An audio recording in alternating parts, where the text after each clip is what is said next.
Assalamualaikum warahmatullahi wabarakatuh. Perkenalkan, nama saya A. Roshidatus Saadah. Keseharian saya mengajar di Konsentrasi Keahlian Produksi Film SMK Negeri 12 Malang. Kali ini saya akan berbagi praktik baik yang saya lakukan pada mata pelajaran Konsentrasi Keahlian Produksi Film. Adapun praktik baik yang akan saya bagikan adalah pembelajaran berbasis proyek yang berdiferensiasi pada mata pelajaran produksi film program keahlian broadcasting dan perfilman fase F. Di gasut 5 tek 6 kamera sound Record, action.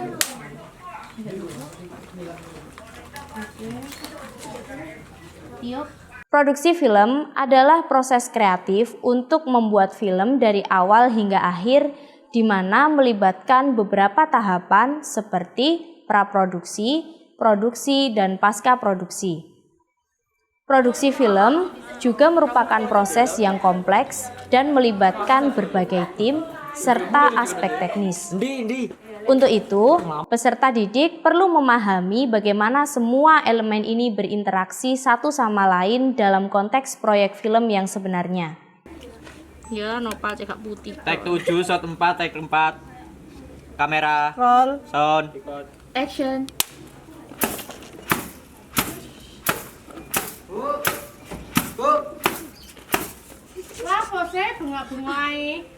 Produksi film adalah mata pelajaran interdisipliner yang melibatkan aspek-aspek seperti seni, teknik, narasi, dan teknologi.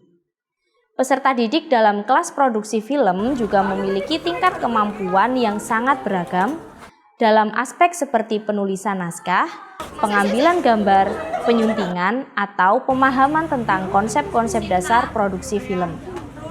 Latar belakang ini menciptakan tantangan dalam memenuhi kebutuhan yang beragam dalam satu kelas, sehingga diperlukan penyesuaian dalam metode pembelajaran. Pembelajaran tradisional tentunya pada pelajaran produksi film seringkali fokus pada teori saja, tanpa memberikan pengalaman praktis yang cukup. Hal ini tentunya dapat menyebabkan kesenjangan antara pengetahuan teori dan keterampilan praktis yang diperlukan industri film. Pembelajaran berbasis proyek seringkali lebih menarik dan memotivasi peserta didik karena mereka dapat melihat hasil konkret dari usaha mereka. Hal ini dapat meningkatkan keterlibatan dan minat peserta didik dalam mata pelajaran produksi film, di mana proses produksi film melibatkan banyak orang dengan peran yang berbeda, sehingga metode pembelajaran berbasis proyek memberikan kesempatan kepada peserta didik untuk terlibat dalam proyek produk nyata yang dapat digunakan dalam portofolio mereka ketika mencari pekerjaan atau berkarir dalam industri ini. Oleh karena itu, metode pembelajaran berbasis proyek yang berdiferensiasi dalam mata pelajaran produksi film membantu mengatasi masalah ini dengan mengakomodasi keberagaman kemampuan, minat, dan tujuan peserta didik dengan memastikan bahwa setiap peserta didik dapat belajar pada tingkat mereka sendiri dan mengembangkan keterampilan yang sesuai dengan tujuan mereka dalam dunia produksi film yang sangat beragam. Ada beberapa langkah yang saya lakukan dalam pembelajaran berbasis proyek yang berdiferensiasi pada mata pelajaran produksi film, yaitu pertama, diawali dengan mengidentifikasi minat peserta didik dalam produksi film. Untuk mengetahui hal tersebut, saya menyebarkan angket melalui Google Form. Dari angket tersebut, saya dapat mengetahui minat masing-masing peserta didik terhadap perannya dalam produksi film. Kemudian, saya menyampaikan tentang topik film yang akan diproduksi dan mengajukan pertanyaan mendasar kepada peserta didik mengenai ide yang mereka miliki.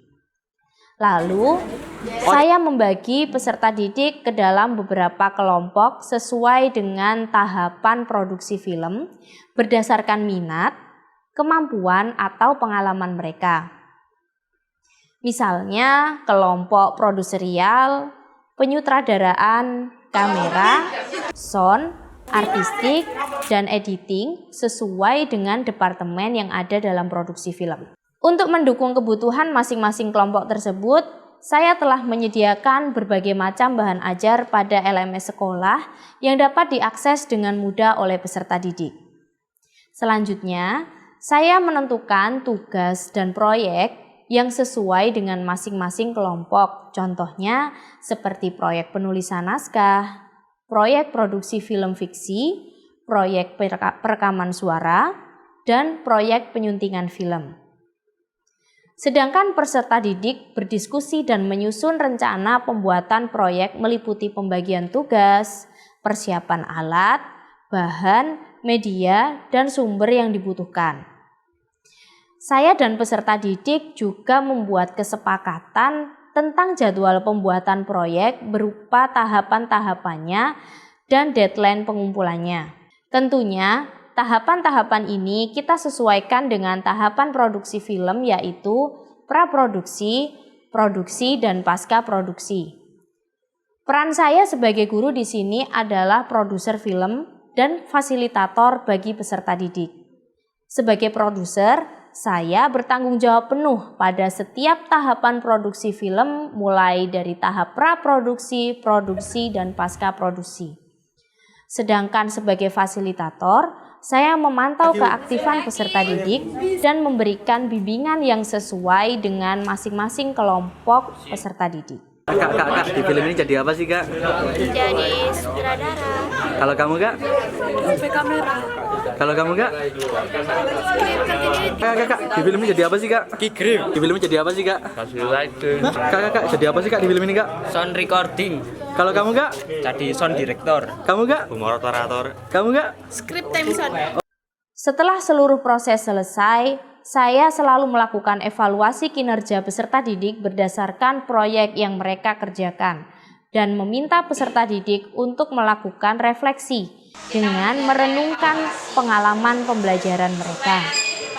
Selain itu, peserta didik juga diminta untuk menuliskan kendala yang mereka hadapi selama pengerjaan proyek melalui Google Form agar guru memiliki bahan pertimbangan untuk memberikan proyek selanjutnya atau eksplorasi lebih lanjut mengenai minat dan kemampuan peserta didik.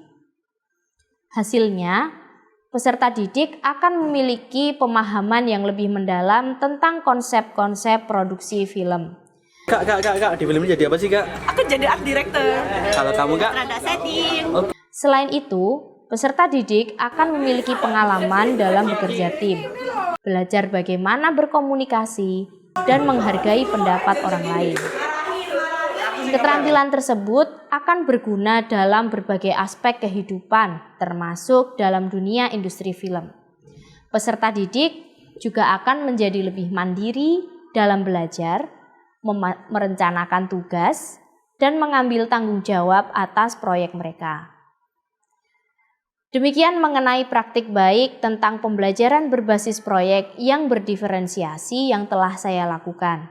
Semoga dapat menginspirasi Bapak dan Ibu guru hebat semua.